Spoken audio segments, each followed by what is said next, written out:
everyone, it's Crystal here, and today I wanted to share my thoughts on the Nintendo Switch, because I've had my Nintendo Switch for a couple of months now, and I got to experience some really cool games on it, and I just wanted to have a casual discussion about the Switch and what I think about the console in general and some of the games that I've played on it. This is the Switch that I ended up buying. I ended up getting the Neo version. If you have a look on our Girly Geek channel, you'll see that Goldilocks actually got the grey version of the Nintendo Switch. I really wanted the neon version because I liked the colour, and I liked also that like you could tell the difference between what's the left Joy-Con, what's the right Joy-Con, because they're different colours. And for people who I play with who don't have exactly great eyesight, the colour really helps, I find, with finding and locating buttons and where they are and all that jazz. So that's the reason why I decided to purchase the neon version of the Nintendo Switch. Here's the box if you haven't seen the box. If you haven't seen the box on the Nintendo Switch, you've been living under a rock. But just in case, there you go. There is actually a Mario Odyssey bundle pack that is coming out this week, and honestly, if I didn't get my Nintendo Switch earlier, I would have bought the bundle pack, because the box alone is just, oh, I love Mario. I absolutely love Mario games, and that bundle box for the Nintendo Switch with the red Joy-Cons and the really nice Mario design box, yeah, I would have gone for that bundle in a heartbeat if that was out when I was buying my Nintendo Switch. But I'm quite happy with the neon version. But if I could do it again, I would have waited for that bundle to come out for Mario Odyssey, because that is awesome. So now what I'm trying to do is convince my boyfriend to buy the Mario Odyssey bundle pack so I can still get the box. Because he doesn't really care about boxes, but I like keeping the console boxes. They look cool, especially if they have a really nice print on them. Like when I bought my Wii U, I bought the Mario Kart 8 bundle pack. Not just because I love the game Mario Kart 8, but because I love the design on the box as well.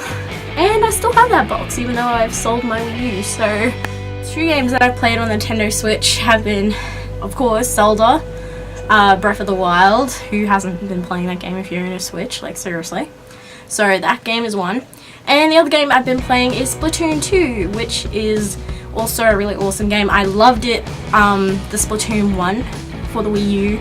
And when I heard there was going to be a Splatoon 2 coming for the Switch, I was so excited because I absolutely loved the first game. And Splatoon 2 has not disappointed me. So we'll start by talking about Splatoon 2, because I have a lot to say about this game and it's awesome. I loved the first game of Splatoon. And when I heard they were coming out with a sequel, I was hoping it wasn't going to just be like, you know, a port of the Wii U version with like not really anything added to it. So I'm really happy that they've actually added quite a lot of new content to Splatoon 2. For instance, they've been adding new weapons, and they pretty much add a weapon nearly every week as far as I know. And there's also a lot of different secondary weapons that come with these original weapons now. I mean, they still have the old favorites. You still have your rollers, you still have your paintbrushes, and all your other like original guns and stuff like that. But now you have special secondary attacks.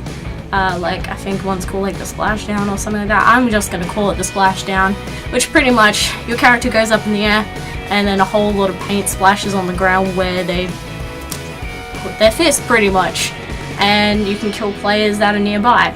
Or there's other ones where you throw this little device thing and it makes a rain cloud of your ink and it travels over the map. And yeah, that can really stuff some people in the opposite team and slow them down a bit. So there's all that sort of different stuff in it. They also have Salmon Run now, which is a great addition to Splatoon 2.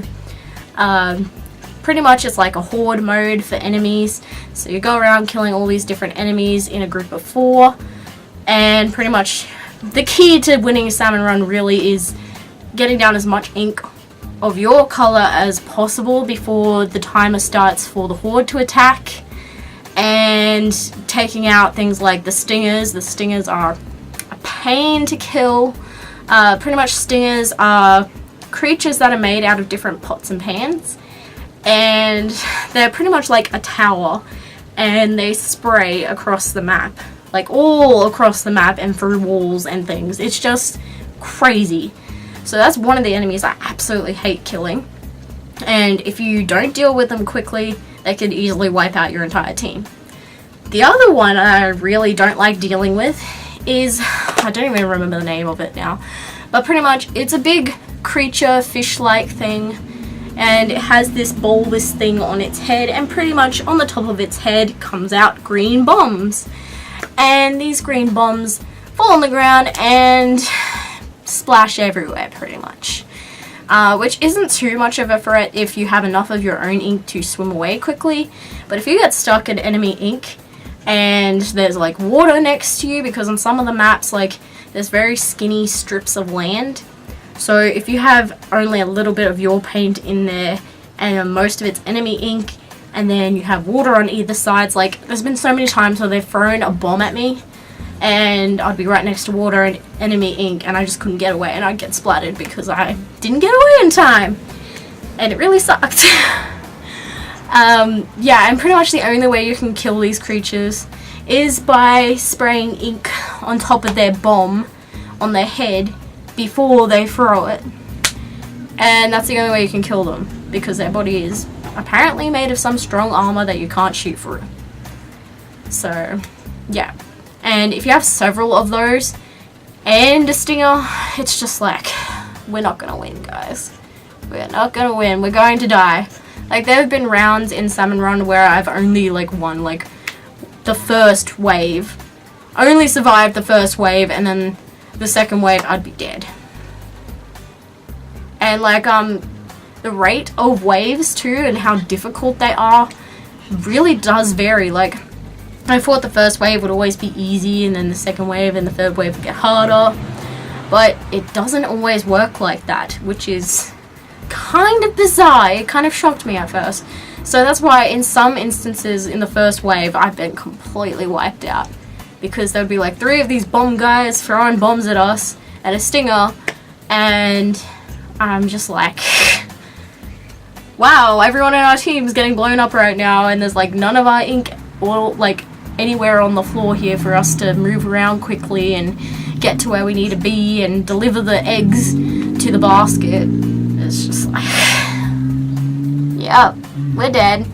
And of course every time you die too, your rating goes down as well, so you get a pay cut is what they like to call it, for not doing a very good job. And yeah, it's really sucky. Yeah, so there's that. But Salmon Run is honestly a really great addition.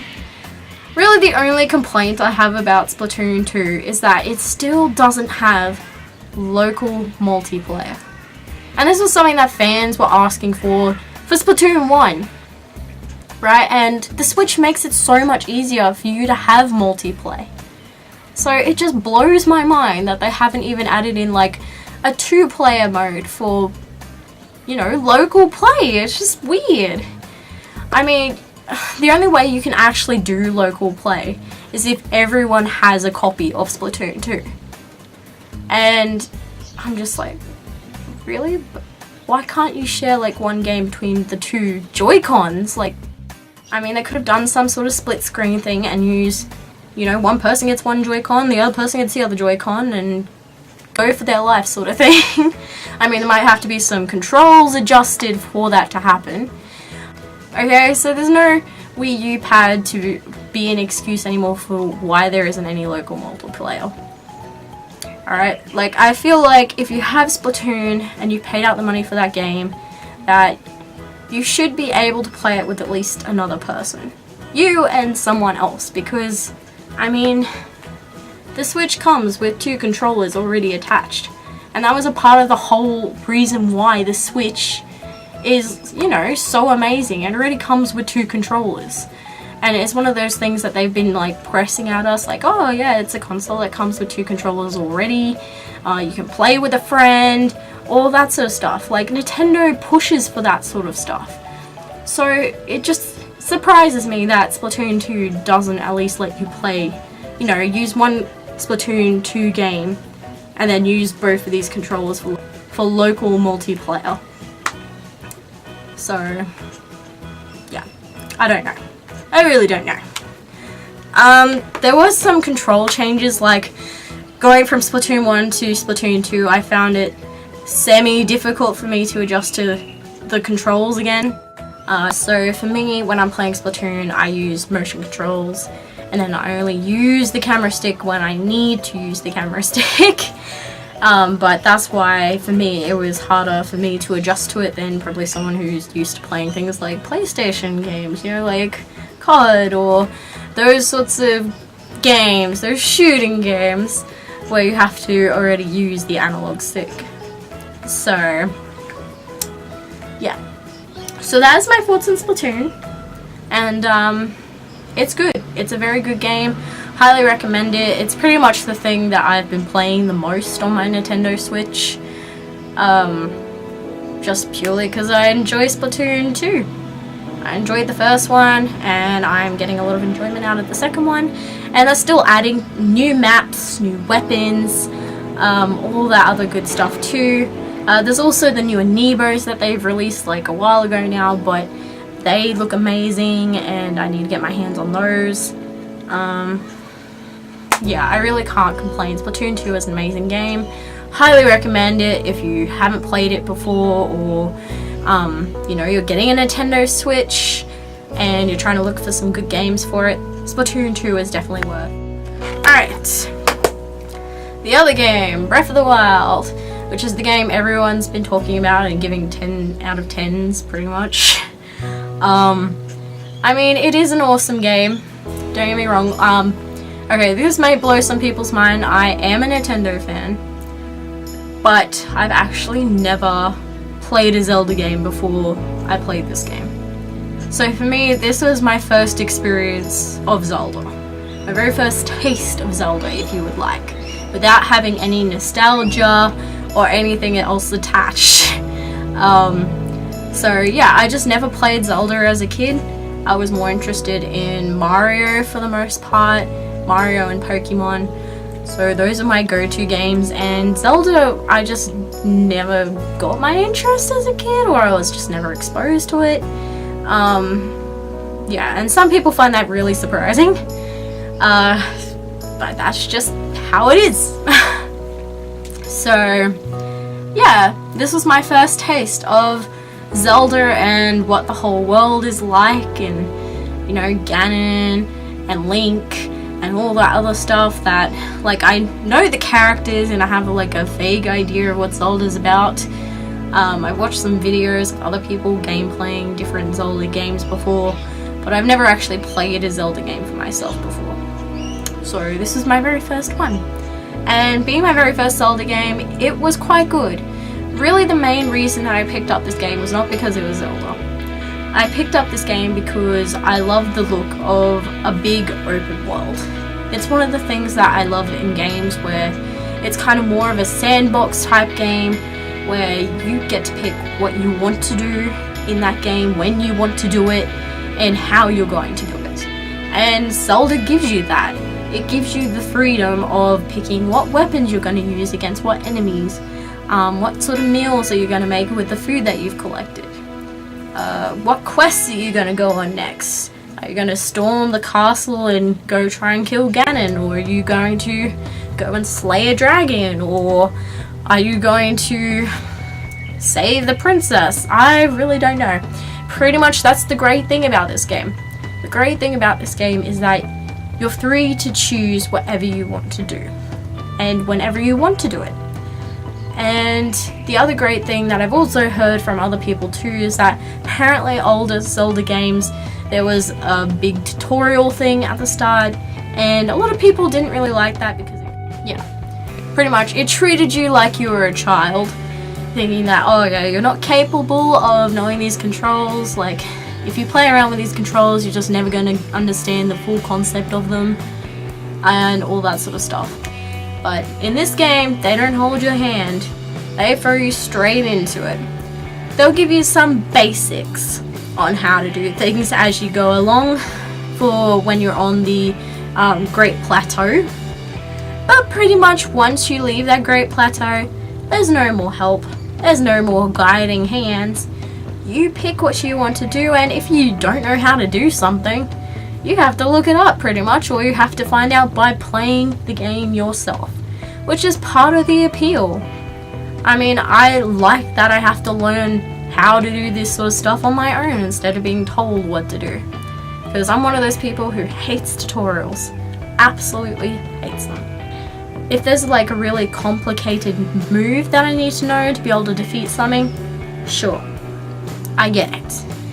But if there is no reason for me whatsoever to know that particular move, then it's really not helpful, which I guess is the other plus to this game, is that when they actually do give you advice for something, they tell you when you actually can use it. It's not just randomly like pops up when you don't need it. It's like, oh, you can shoot with a bow and arrow to get this. Oh, okay, yeah, I'll do that then. You know? But there's like all sorts of other things people have learnt in the game by themselves, like shield surfing, which is something that people enjoy doing. It does break your shield after some time, after some wear, but I mean, it's fun. It's something crazy you can do in The Legend of Zelda that you can't do in some other games, and that's really cool. Things like parrying your shield so you can deflect enemy attacks and being able to dodge enemy attacks. So there's all that sort of stuff too. But yeah, the main reason I got Zelda Breath of the Wild was because I liked the exploration of the game. I thought the world was very pretty. I thought it was very graphically pleasing. There seemed like there was a lot to do in the world. Not so like much bare open space, I guess. Some people may say differently, but I like that it's not completely covered in enemies. I like how there is some space in between, and it's not just like enemies bases everywhere. There's guardians walking around everywhere. Like, I'm glad they don't have that. I really enjoyed the game. I enjoyed it a lot more than what I originally thought I would. I kind of just picked it up and be like, yeah, okay, it's an exploration game. I would get some fun out of this. And I was happily surprised. I mean, I've only played for about, well, just over 35 hours now. So it's probably near the 40 mark. Probably not there yet though. For Breath of the Wild. So, and I know people have been playing for longer than that and they still haven't finished the game. So, yeah, it's a lot of gameplay and stuff for the amount of money you pay for it. It's worth the $90. Even if it is a pain, I mean, technically it's only $90 for the base game, and then you have to pay like an extra, like I think $20, I think $20 or $30, something like that, for the DLC. And yeah, so by the end of it, it's like $120. It's kind of around that mark by the time you finish paying for everything. So do I think it's worth $120? I mean, it's really up to you if it's worth that much. But for me, I only have the base game. I don't have the DLC yet, but I hopefully will be getting it sooner or later. But I've liked everything that I've seen in this game. The stamina I've had some issues with. Good old story about the stamina and the Breath of the Wild game. So pretty much, I was just gliding across, and then I saw this raft on the water, and I'm like, okay, I'm gonna go down there. I think there was a shrine or something down there too, so I went into the shrine, finished the shrine, and then I'm like, oh, there's a little raft there. I'm gonna go on that and go across the water and see if I can get across the other side to avoid this giant as monster. I think it was a hawks or something like that. Not entirely sure what the names of the monsters are. I'm sorry. Yeah, so it was one of those giant monster things, and pretty much it was asleep. And I'm like, I don't want to run past that thing and have that thing chase me. And then there was also other like goblin guys on the other side of the bridge. Funny, goblins and a giant. Yeah. This is sounding like the Free Billy Goat's gruff. And pretty much, they were on horses and they were shooting you with bows and arrows. And so I tried going across there first. Failed. Twice. I had to be sure, I tried it twice. And so, what I ended up doing, I'm like, I'm gonna take the raft this time. And I'm gonna climb around on the rocks to get to the other thing. While doing that, I found a Korok seed and I'm like, yes, I can add that to my collection. And on my way there to climb against the wall to get across to the other side, guess what starts to happen?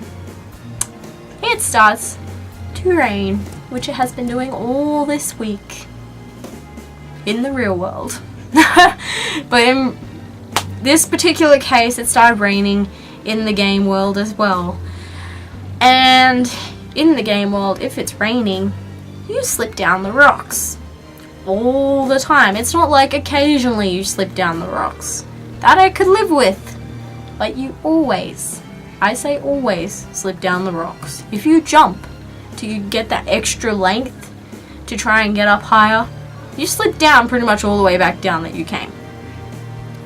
Like, pretty much when it rains, there's no hope for you in climbing anything. So you're pretty much just like, alright, I'm gonna put my Nintendo Switch down, and I guess I'm just going to wait for the rain to end. So I'll be there waiting for the rain to end, and then it'll be like 20 minutes later. I'm like, oh, okay, it's finally stopped raining. It stopped raining for like probably 10 minutes, if that. And I was about nearly there. What does it start doing again? Raining. And so I slip all the way back down again. And I'm like, there's no way I can get up any of these cliffs. The only thing I have left is this raft. Oh, but the funny thing is, I dropped off the cliff and I drowned. And that raft was no longer there. It was back at the shrine. So now I was stranded on this little piece of rock platform with a giant cliff that I can't climb because there's rain and Link is just going to keep slipping down. And so I'm just kind of waiting there hoping that it will dry up. Eventually I gave up on trying to do that and I ended up teleporting back to the shrine. Once back at the shrine, I still had the problem of climbing back up either one of these two pillars on either sides that connect by bridges. And eventually, after probably like an hour, maybe even longer than an hour, I finally got up one of those pillars to be able to continue my quest. So things like that in the game really do annoy me. And like, I wasted so much time just to get back up on the land where I wanted to be, because depending on where you've unlocked your shrines and where you can like teleport to makes a huge difference. If you want to go in this direction and there's no shrines that you've unlocked in that direction, then like unless you go all the way back to this one in this other area, then it's just like, well, I've got to figure out a way to climb up this cliff then, even if it is raining. Because I don't want to waste all my time from going from all the way back there to get to this point again. So there's things like that that really did annoy me about the game and kind of killed the exploration feel for me. I mean, the other thing I'm not great at is combat, but it's just like, I mean, they give you basic combat skills. I guess this is the other area where I probably would have liked a bit more information. I mean, there is a shrine that is a simple combat shrine, and you can go into that shrine and it will teach you how to parry your shield and also dodge. But like, you might not find that shrine until like near the end of the game and you've been doing the basic combat skills but had no idea you could do all this other stuff. That would have been extremely helpful to know. Especially against things like Lionels and Guardians and stuff like that. Like, those really hard to kill bosses. It would have just made that so much easier. So for me, I was about, I can't really say that I was halfway through, but like I've been to at least a handful of shrines. Probably 2 handfuls really, 2 handfuls of shrines. And yeah, so pretty much if you have that shrine and you've done all these other shrines and you have to get past enemies to get to those shrines, and then suddenly they tell you, oh, you can also do all this other stuff too, which actually makes combat 10 million times easier for you and does more damage and gives you more opportunities to attack. And you're like, oh, this would have been helpful to know at the beginning of the game when I was getting my like butt completely whooped by like low level creatures. It would have made my job so much easier. So yeah, there are things like that where I'm just like, should have put that at the beginning of the game. I mean, make it one of the, at the start of the game on the Grand Plateau you have 4 shrines. They could have easily added another shrine or maybe incorporated some sort of combat tutorial thing in one of those other 4 shrines. I mean, it wouldn't have been that difficult. So yeah, personally I think that's what they should have done, because at least then you have better combat skills for when you need them later on, and it gives you time to perfect those skills. Whereas if you don't know these skills until like midway through the game or at the end of the game, you've already wasted so much time on the game without knowing all these skills and being able to practice them killing lower level creatures. And now they're asking you to kill, you know, guardians and stuff and Gandalf and all these other boss creatures, and without those skills you're not gonna get very far. So personally I wish they kind of did something like that. But I mean, the creatures were good, they're scary, there's lots of them. I find it pretty funny that you can grab the skeleton's head and kick it off the cliff. I always find that enjoyable, especially if like I'm trying to get somewhere and I'll see one and I'm like, oh god, I have to deal with this guy again. And then pretty much I hit him with my sword, his head comes off, I grab his head and I chuck it over the cliff and he's dead. It's great. So yeah, I do enjoy that. But yeah, pretty much I'm making this video now for this week because on Friday, on the 27th of October, Mario Odyssey is going to be coming out for the Switch, which I have pre-ordered back when Splatoon 2 came out, so I've had it pre-ordered for a while now. I can't wait to share my first thoughts on that game with you because it looks absolutely amazing. I love the song. I love how they made like a cute little musical video for it. I am extremely excited for Super Mario Odyssey because I absolutely loved Super Mario Sunshine. Might need to make a video on that too, why I love it so much. But I love Super Mario Sunshine. I never played Mario 64, but I would have as a kid because I love Mario. And yeah, but the GameCube was my first console, so Super Mario Sunshine was my first pretty much exposure to an open world Mario game, and I really enjoyed it. So if Super Mario Odyssey is anything like Super Mario Sunshine, then I'm gonna be really happy. So, but that is information for another video, some other time. Yeah, so I hope you've enjoyed this general discussion about the Switch and a couple of its games. Feel free to comment below too what sort of games you're enjoying for your Switch now. Have you gone through any problems with the Switch? Personally for me, I haven't had any problems with my Switch. It's been working fine. I haven't had any scratches or anything on it, but I do have a screen protector on it, so yeah. But yeah, if you have any problems with your Switch that you want to talk about, or maybe any of the games that I've mentioned, so if you want to say something about either of these games that you've played, maybe you might want to talk about ARMS, or Fire Emblem came out too just recently, so well, any games like that you want to talk in the comments below, you can. And I look forward to reading about them and hearing about them. Oh, and if you know the names of those enemies that I just could not name for the life of me because I've forgotten, because my memory is not that great, then please tell me in the comments below, because I would like to know what they're actually called and hopefully remember it. Alrighty, so I hope you enjoyed this video, and please join me in the discussion in the comments below. Bye now!